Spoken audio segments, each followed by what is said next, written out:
O Brasil registrou hoje, pelo segundo dia seguido, o maior número de mortes pela doença em 24 horas. Mais de um ano depois da chegada da pandemia, o Brasil atingiu nesta semana um recorde triste. Na quarta-feira, dia 3 de março, o país registrou 1.910 mortes em 24 horas, segundo dados do Ministério da Saúde. Pela contagem do consórcio de imprensa, a situação não é muito diferente. São 1.840 mortes. A Fundação Oswaldo Cruz divulgou uma nota técnica na qual aponta que 19 unidades da federação têm taxa de ocupação de leitos de UTI acima de 80%. O aumento rápido no número de casos da Covid-19 do Oiapoque ao Chuí fez com que governos estaduais e municipais voltassem com medidas mais restritivas, impondo um isolamento social à população. Cidades como Porto Alegre, no Rio Grande do Sul, e Porto Velho, em Rondônia, já vivem um colapso na saúde com 100% das UTIs ocupadas. Deve piorar, os dados, os indicadores no Rio Grande do Sul antes de melhorar. Óbitos já estão crescendo, a ocupação ainda continua crescendo e a gente conta com a população como um todo ajudando a reduzir contatos e interações, cumprindo com o distanciamento para que a gente possa reduzir essa taxa de contágio que está no maior volume, no maior valor desde o início da pandemia.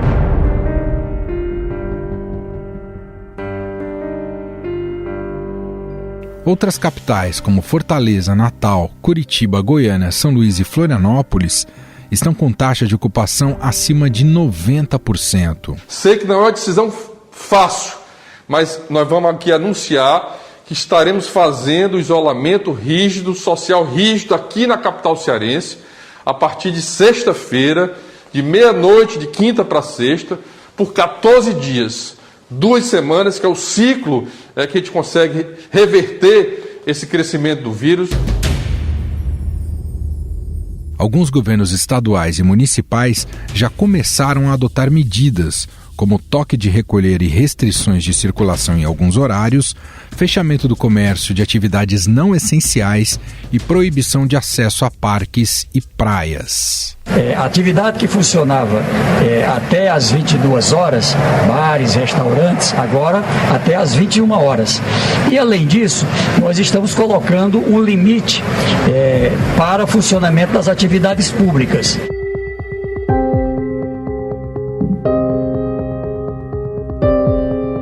A situação é preocupante também nos 2 principais estados do país, São Paulo e Rio de Janeiro. São Paulo ainda concentra o maior número absoluto de casos e mortes do Brasil. São mais de 2 milhões de infectados e mais de 60 mil óbitos. A taxa de ocupação de leitos em enfermarias e UTIs está em 75%. Por isso, o governador João Dória decretou o fechamento das atividades não essenciais a partir da meia-noite de sábado, por um período de 14 dias. Não temos nenhuma alegria em dar essa informação. Temos a tristeza de reconhecer a situação dificílima que estamos vivendo em São Paulo e não é diferente do país. A fase vermelha permite o funcionamento apenas de setores essenciais, como saúde, educação, segurança pública e privada.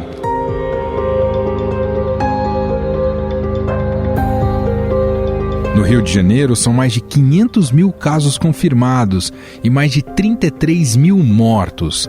É uma das piores taxas por 100 mil habitantes do país. A taxa de ocupação das UTIs em hospitais públicos e privados bateu os 79%. Estamos fazendo isso para preservar vidas e para preservar o negócio de vocês também. Porque se essa coisa pior, aí vai para o fechamento geral. Aí vão proibir, aí não abre mais.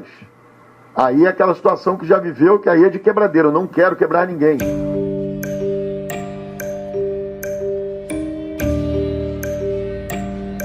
Com esse aumento preocupante no número de casos, o Brasil passou a ocupar o 2º lugar no número de mortes por Covid-19. Na última quarta-feira, atingiu o 1º lugar no número de novos casos diários, com quase 72 mil. Bom, para o episódio de hoje aqui do nosso podcast Estadão Notícias, eu reuni uma espécie do Ministério da Saúde do Estadão. Mas um Ministério da Saúde que está longe de ser negacionista, que é muito mais eficiente, tem cumprido um papel fundamental em tentar ajudar as pessoas no entendimento do que se está passando no Brasil e no mundo com essa pandemia da Covid-19. São os repórteres, as setoristas que se dedicam a cobrir esse universo científico e da medicina e olhar para a pandemia, tentar decifrar tudo que está por trás e que imbui aí o contexto dessa pandemia da Covid-19. Em São Paulo, Fabiana Cambricoli, que está já aqui com a gente, ela avisa que do lado da casa dela tem uma obra, assim como tem ocorrido na casa de muitas pessoas em tempos de home office, isso fica ainda mais evidente, mas a gente julgou que isso não vai atrapalhar tanto o áudio assim. Tudo bem, Fabi? Seja bem-vinda.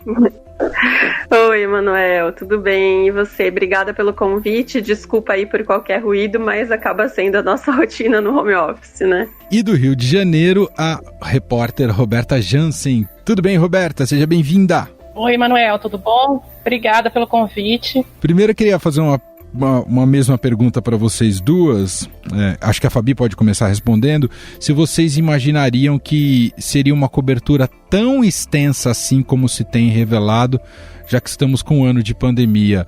Lá em março de 2020, já dava para enxergar onde isso terminaria, Fabi, que seria tão extenso assim? Eu esperava que a cobertura fosse mais longa do que a maioria das pessoas estava esperando, mas eu não imaginei que fosse tão longa e, na verdade, eu não imaginei que fosse tão grave por tanto tempo. Eu achei que mesmo que a gente tivesse uma cobertura longa e um período de pandemia com a nossa vida virada do avesso aí, a gente pudesse pelo menos ter algum grau de controle e, por exemplo, agora, passado um ano do primeiro caso no Brasil, eu achei que a gente não ia estar no pior momento da pandemia. Acho que uma primeira percepção que eu e outros colegas tínhamos, e aí é uma percepção bem do início mesmo, né, quando o vírus ainda estava muito localizado na China, é que como lá é um país maior do que todos os outros, que tem uma população enorme, e lá eles tinham tido em 3 meses 80 mil casos e 4 mil mortes, a gente pensava, se a China, com toda a dificuldade em termos de área, de população, conseguiu controlar, e ainda por cima, esse país foi o que foi pego de surpresa, né? A gente, com os ensinamentos e as experiências de lá, vai conseguir ter um controle maior, né? A gente achava isso. Mas depois que foi para a Europa e tal, aí sim a gente viu que teria uma outra situação, né? Seja por diferenças do tipo de controle mesmo do governo chinês para os governos ocidentais e pela própria característica do vírus, que a gente não sabia muito como ia se comportar. Então, assim, depois que o vírus chegou ao mundo ocidental, digamos assim, acho que eu tive ideia que ia durar muito mais tempo do que a gente imaginava a pandemia, mas realmente nesse nível de gravidade, assim, o que a gente está vivendo hoje no Brasil, eu não esperava. E eu acho que também não precisava ter sido assim necessariamente. A gente tem exemplos de outros países que estão conseguindo controlar bem, e infelizmente esse cenário brasileiro poderia ter sido evitado, eu acho. Que pode ter um repique, 2 repiques, pode ser uma onda só, mas é uma onda. Ô Roberto, além desse aspecto, só colocar mais um componente aqui, também está sendo algo totalmente inédito na sua experiência jornalística de cobertura dessa área de saúde, ciência e medicina? Eu também achava que, num primeiríssimo momento, que não ia ser tão grave, porque justamente a primeira epidemia de SARS, que era inclusive um vírus muito mais agressivo, ela acabou ficando restrita a alguns lugares e acabou não se espalhando tanto, nem chegando aqui. E a de gripe H1N1, também havia uma previsão de que podia se espalhar pelo planeta todo, não sei o quê, e acabou que também não chegou aqui. Parte importante da população brasileira adquiriu imunidade contra o vírus por ter entrado em contato com ele, mesmo sem apresentar sinais e sintomas, como eu já havia dito. Então, naquele primeiríssimo momento, eu também não achei que fosse acontecer isso. Mas, como a Fabi falou, depois que realmente a gente começou a ver aquela situação catastrófica na Europa, na Itália, e aí os cientistas daqui também começaram a falar, né, sobre o que estava acontecendo, Aí realmente eu vi que a situação era mais grave. Agora, outra coisa também é que a gente nunca tinha visto o desenvolvimento de uma vacina em tempo tão recorde, né? E por um momento isso também fez parecer que a coisa ia ser controlada, né? Ou pelo menos já estaria controlada agora, né? Com tantas vacinas em tão pouco tempo desenvolvidas. Mas, como a Fabi falou, não precisava ser assim, mas eu acho que, enfim, a gente teve outros problemas, né? De ordem política, né?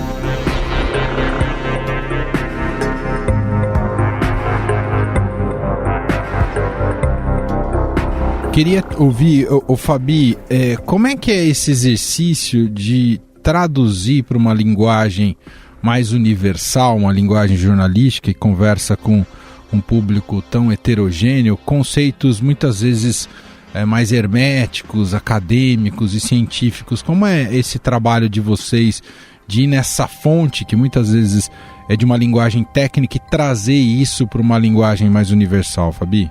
Olha, eu acho que, como a Roberta já falou, a gente, talvez assim, nós duas não tivemos tanta dificuldade nisso, porque a gente já cobria saúde e ciência há alguns anos, né? Então, meio que faz parte do nosso cotidiano, assim, tentar traduzir termos científicos, tentar fazer metáforas. A gente sempre tenta não usar só os termos técnicos. Então, por exemplo, uma coisa que até hoje provoca muita confusão são os tipos de teste. E aí, às vezes, você vê médicos falando assim, teste PCR, teste sorológico, teste de biologia molecular. Eles usam vários termos técnicos que não significam nada para as pessoas. Então, tipo, a gente tenta extrair dos especialistas e também, né, nas nossas pesquisas que a gente faz para as matérias, como levar para a população termos que são facilmente compreendidos por qualquer pessoa, independentemente do nível de instrução ou do conhecimento na área da saúde.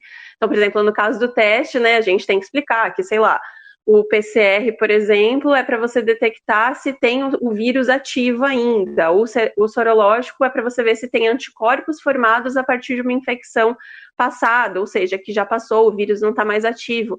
Mas eu acho que, Manuel, não sei se a Roberta vai concordar comigo, mas assim, para mim, a maior dificuldade talvez não seja essa questão dos termos técnicos, mas de fazer a população se engajar naquilo, porque às vezes eu tenho a impressão que informação didática tem de sobra, mas as pessoas às vezes parece que querem acreditar no que é mais conveniente para elas. Então, assim, tá todo mundo de saco cheio da quarentena. Muitas pessoas estão sofrendo perdas econômicas, sem falar nas perdas humanas, que também, né, teve muitas famílias que tiveram perdas.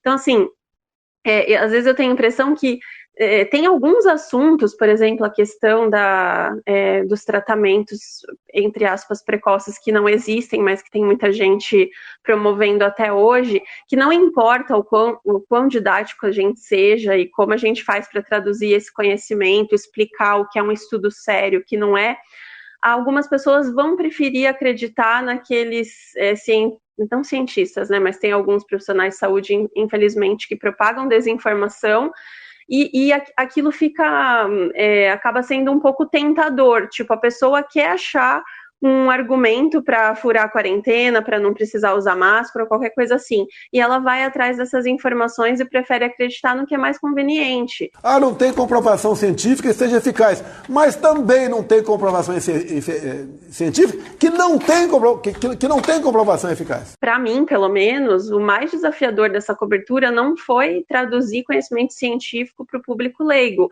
mas sim como engajar a população nessas medidas, né? Como fazer as pessoas se conscientizarem depois de tanto tempo que essas medidas são necessárias, que a situação é muito grave. Roberta, em que medida isso é um choque também para vocês? Isso que a Fabi destacou, que mesmo no meio científico, entre profissionais de saúde, se ecoa informações que não são verdadeiras, né? É muito volume de informação e a gente tem que separar o joio do trigo, como você falou, e ainda tentar driblar as fake news, né? Porque também rolam, né? Isso foi e continua sendo um desafio, né? É claro que a gente tem alguns parâmetros, obviamente, né? Dependendo de onde vem a pesquisa, da instituição, em que em que revista ela foi publicada, quais cientistas estão por trás. Assim, a gente tem parâmetros para avaliar o que é mais sério, o que deve ser levado mais a sério, né? É um volume que eu nunca tinha visto de informação científica. Essa questão do engajamento também me chocou muito, porque, assim, na academia, eu não encontrei ninguém que fosse negacionista, digamos assim. Agora, muitos médicos, né, estão receitando esse suposto tratamento precoce aí, que a gente sabe que não tem nenhum embasamento científico, né? E isso me chocou, porque eu não consigo entender que um médico que tem uma formação científica, né, que entende que foi formado no método científico, possa ter esse tipo de postura. Eu acho muito chocante. E, Emanuel, desculpa, se eu puder complementar uma coisa aí. A Roberta falou, né? A maioria realmente dos profissionais de saúde que a gente viu propagando desinformação realmente são alguns médicos, não necessariamente. Médico não é sinônimo de cientista, né? Nem todos estão na carreira acadêmica, não têm um conhecimento e tal. Mas, infelizmente, eu tive exemplos, pelo menos 2, assim, de cientistas renomados, professores de universidades públicas que eram fontes nossas, por exemplo, na epidemia de Zika, que foi uma outra emergência, né, em saúde pública, que se tornaram totalmente defensores desses tratamentos ineficazes. Então, embora em menor grau aconteça dentro da academia, teve pelo menos, né, que eu conheça, pelo menos 2 exemplos assim que me deixavam arrasada, sabe? Porque eram pessoas que, em termos de carreira acadêmica, eram super reconhecidas, tipo, de faculdades como assim, o USP, o FRJ, e chegaram a chefiar esforços de combate a outras epidemias em outros momentos do país. E, nesse momento, adotaram essa postura e criando teorias da conspiração nas redes sociais, falando que as pessoas que porque são apoiadoras do governo anterior, por isso não querem promover a cloroquina, umas coisas nesse nível, sabe? E aí a gente vê o quanto pode mexer com a cabeça das pessoas essa polarização política e ideológica, porque foi o que a Roberta falou, já é chocante pensar que qualquer médico que tenha o mínimo de formação em evidências científicas, né, em medicina baseada em evidências, tem essa postura. Imagina uma pessoa que tem uma carreira de 20, 30 anos. Só pode ter sido alguma coisa mais íntima, assim, dela. Porque se ela for íntima no sentido de crença, sabe? Crença Sim. política, porque é uma coisa que não tem muito a ver com a ciência. Então, e isso dobra a nossa dificuldade, triplica, porque se é só a sua tia no Zap que está propagando uma desinformação, é uma coisa. Agora, se é um professor da USP, é outra.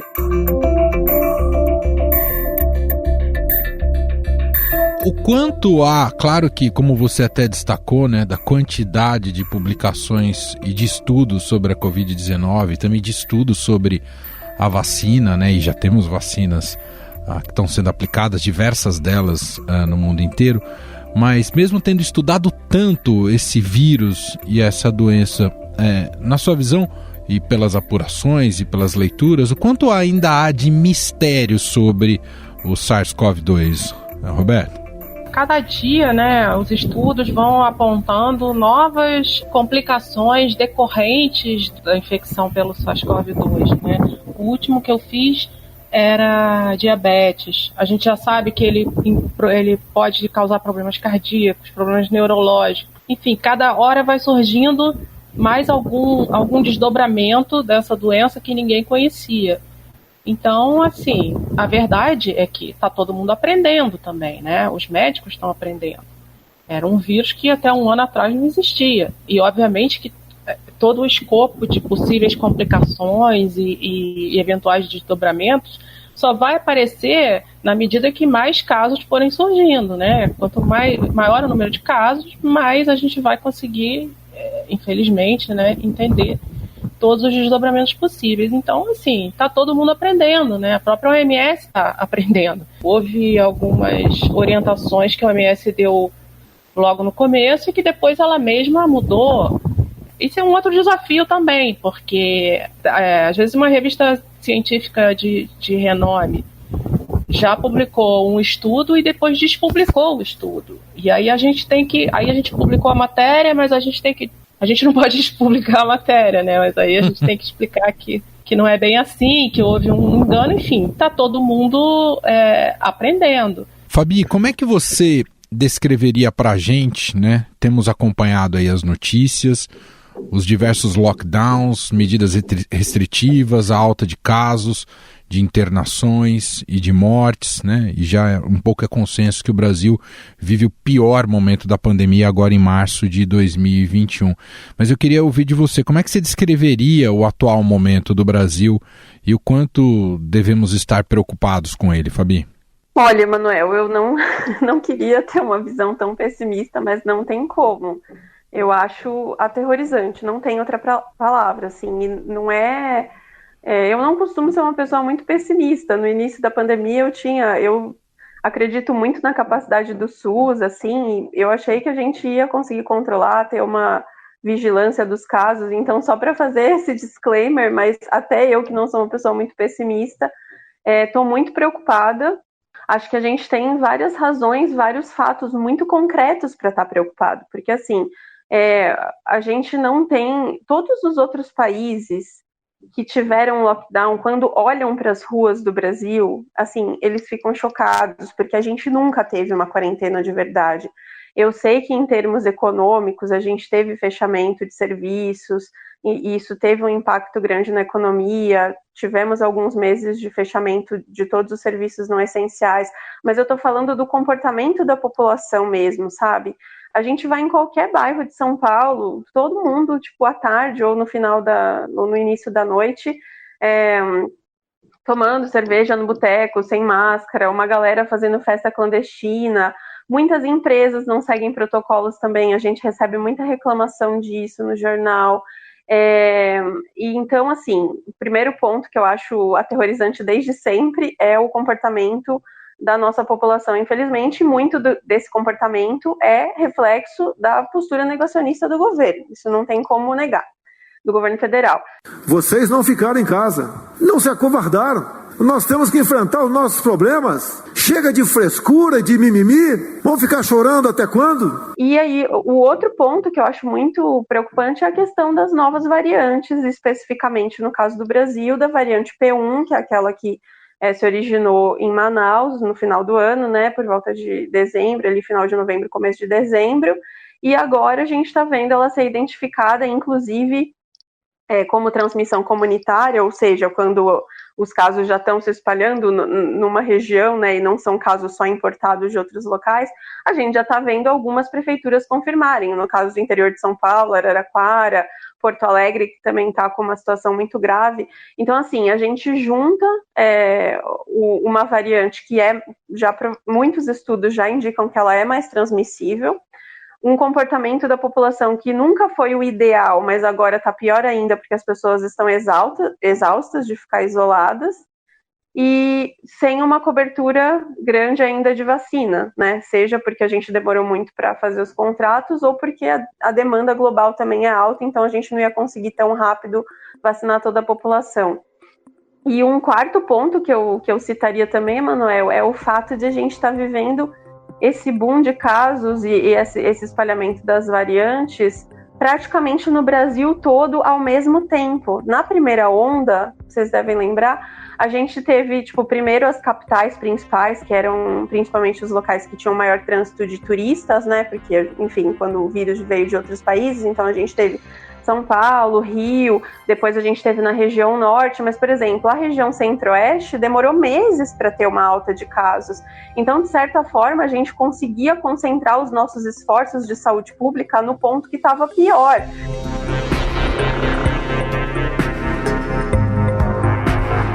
Roberta, dá para enxergar a gente está há um ano falando de pandemia, acompanhando todos os desdobramentos e agora um agravamento terrível, como muito bem descreveu a Fabi. Dá para ter um horizonte eu sei que é muito difícil perguntar isso ainda mais para vocês que estão no dia a dia, mas e tem a ver com a nossa ansiedade também, mas dá para enxergar um fim para a pandemia? Isso passa necessariamente por vacinar todo mundo, é isso, Roberto? Eu acho que a gente só vai poder começar a falar em realmente volta à normalidade lá pelo fim do ano. Até pelo ritmo da vacinação que a gente está tendo, né? Porque enquanto a gente não tiver a população, ou a grande maioria da população vacinada, a gente não vai conseguir controlar a epidemia. Tudo indica que o vírus não vai desaparecer, ele vai continuar e provavelmente ele vai continuar de forma sazonal, ou seja, mudando a cada nova temporada, né, como acontece com a gripe. E as vacinas vão ser adaptadas e tal. Mas, de qualquer forma, isso só é controlável com a vacina, né? O grande problema, e também em cima disso que a Fabi estava falando, é que justamente porque a gente nunca fez um lockdown direito e o vírus continuou circulando, é que a gente está tendo essa segunda onda tão violenta com essas novas variantes. Porque quanto mais o vírus circula de forma descontrolada, mais você dá chance para o surgimento de novas variantes, que eventualmente podem ser mais transmissíveis, mais agressivas. Acho que muito pouco provável. Eu quero agradecer. Obrigado, Fabi, parabéns pelo trabalho. Conte com nossas energias, nossa força aqui e siga firme e forte aí. Parabéns pelo trabalho, Fabi. Obrigado, viu? Obrigada, Emanuel. Obrigada pelas palavras. A gente fica até assim emocionado, porque realmente não é fácil. E assim, claro que a gente está imerso, né? Tanto eu quanto a Roberta, que a gente cobre mais essa área de perto, mas assim, o esforço da redação, das redações como um todo é assim, admirável, porque, para quem não sabe, a gente formou núcleo especial de cobertura do coronavírus, então a gente tem do nosso lado, ajudando na cobertura todo dia, gente que era especialista em economia, em esportes, em cultura, que teve que se juntar a essa força-tarefa, que a gente realmente entende que é um trabalho essencial. Fora o trabalho de vocês também. Fazer esse aprendizado, né, de fazer uma cobertura que não é fácil, né? Dessa tradução do conhecimento científico, né? Muita gente que nunca tinha feito isso. Não, então é isso. Eu só queria ressaltar, assim, te agradecer muito pelas palavras. Você é sempre super gentil com a gente, chamando a gente, dando oportunidade também na rádio, no podcast, para esclarecer. Agradecer todo mundo da redação, porque está sendo um esforço coletivo bonito de ver, assim, apesar de todas as dificuldades. Roberta, brigadíssimo também, viu? Eu te agradeço também as palavras. A gente fica até emocionada. Merecem demais. Mas é isso mesmo que a Fabi falou. É um esforço bem coletivo mesmo. Mas obrigada, Emanuel.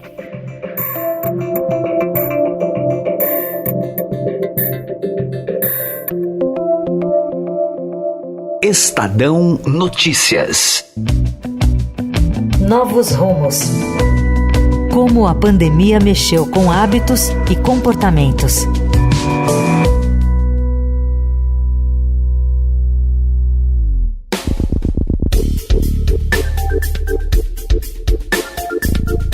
Neste quinto e último capítulo da série, vamos falar sobre viagens. Depois de tanto tempo confinados em casa, sem ao menos poder viajar com segurança, será que o brasileiro vai mudar os hábitos quando a pandemia acabar? Vai ficar mais receoso? Ou vai voltar a viajar igual era antes, ou ainda mais do que antes da pandemia? De acordo com um levantamento feito pela Oliver Wyman, embora cerca de 60% dos brasileiros tenham mudado sua abordagem em relação a viagens durante a pandemia, 55% afirmaram que pretendem voltar ao modo como viajavam antes da Covid-19. A gerente de marketing Natália Santos e o marido Danilo Moreira pretendem bater perna assim que puder, mas agora com um incremento, os novos protocolos de higiene. Passando tudo isso, né, não tendo mais risco, com certeza eu e meu marido, a gente volta a fazer as viagens da forma como a gente fazia. Acho que o que fica são esses novos hábitos de higiene, sabe? Então, sempre um álcool gel, que a gente não tinha costume de usar álcool gel tanto. Acho que máscara até é uma boa. Quantas vezes, tanto no trabalho ou, enfim, no avião, tinham pessoas tossindo e doentes. Talvez se a gente tivesse de máscara, era uma precaução adicional. Então, acho que máscara e álcool gel, acho que é algo que veio para ficar. Mas mudar nossas viagens, estilo de viagem, acho que com certeza, assim, uma vez que isso passar, a gente volta ao normal. Segundo a pesquisa, a maioria dos brasileiros, 53%, decidiu adiar uma viagem. 34% chegaram a considerar cancelar tudo ou evitar viajar por causa da pandemia, mas apenas 23% de fato fizeram isso.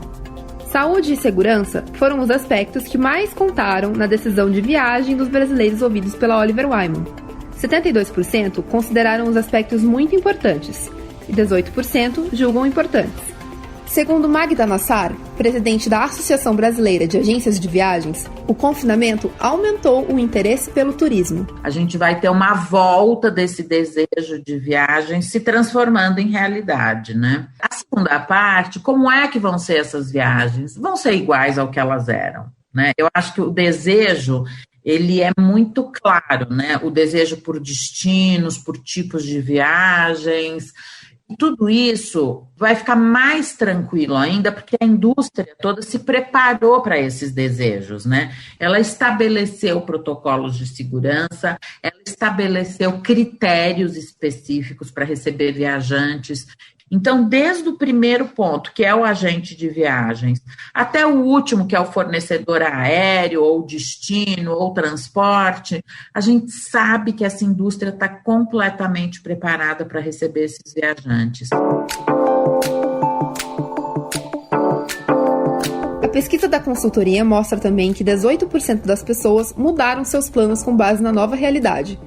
Segundo o levantamento, 76% dos brasileiros optaram por destinos nacionais e 24% internacionais. O modo de transporte também foi afetado pela pandemia. Entre os brasileiros ouvidos pela Oliver Wyman, 13% decidiram usar o próprio carro, enquanto 9% pegaram um avião nas viagens após a Covid-19. A repórter de viagens Natália Molina ouviu especialistas e personagens para fazer uma reportagem sobre esse tema. Ela conta pra gente se vai haver mudança no comportamento das pessoas em relação a novas viagens. A viagem é um dos aspectos da pesquisa da Oliver Wyman que mostra que as pessoas não vão mudar muito, não pretendem mudar muito quando acabar a pandemia, né? As pessoas estão loucas para voltar a viajar e loucas para voltar a viajar do modo que elas viajavam antes, sem tanta preocupação. O que talvez pode mudar é que agora vai ser uma viagem mais saudável, já que está todo mundo um pouco preocupado com a saúde. É interessante que a pesquisa aponta que na decisão de viagem durante a pandemia, 90% dos brasileiros entrevistados disseram que era importante, pelo menos, ou muito importante, a preocupação com saúde e segurança. No site do Estadão, você tem a matéria completa sobre o tema.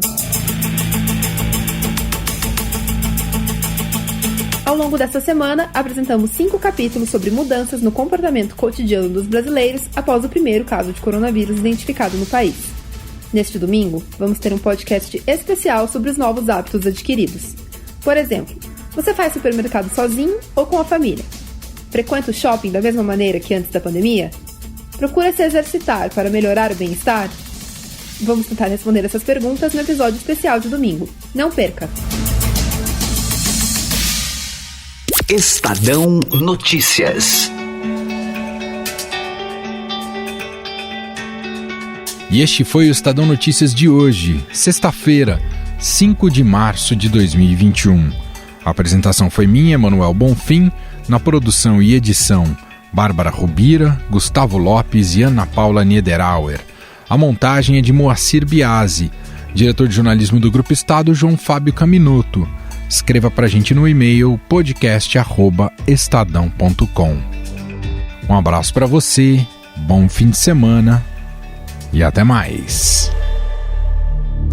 Estadão Notícias. A vacina protege você e protege os outros. Por isso, quanto mais gente disser vacina sim, mais protegido todo mundo vai ficar. Quando for a sua vez, vai até lá.